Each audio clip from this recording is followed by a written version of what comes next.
আজ হলো দুর্গাপুজোর তৃতীয়া, আর তৃতীয়া থেকেই ঠাকুর দেখা শুরু করলাম। এখন বাজে সন্ধ্যা 7টা নাগাদ। তো চলে আসলাম পায়রাডাঙ্গা স্টেশনে রেডি হয়ে ছেলেকে নিয়ে আইটিআই দেখতে যাব বলে। আর কথা বলতে বলতে দেখো আইটিআই পৌঁছেও গেলাম।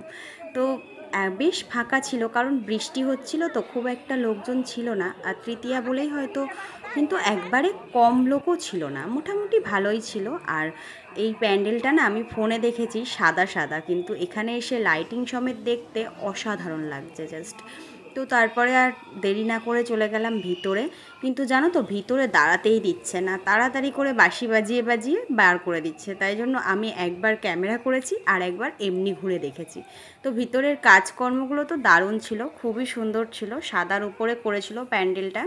তার মধ্যে মানে নানান রকমের লাইট দিয়ে দিয়ে সুন্দর। আমার মনে হয় দিনের বেলার থেকে রাত্রিবেলায় জিনিস মানে প্যান্ডেল দেখতে বেশি সুন্দর লাগে, কারণ লাইটগুলোতে না প্যান্ডেলের সৌন্দর্য আরও দ্বিগুণ করে দেয়।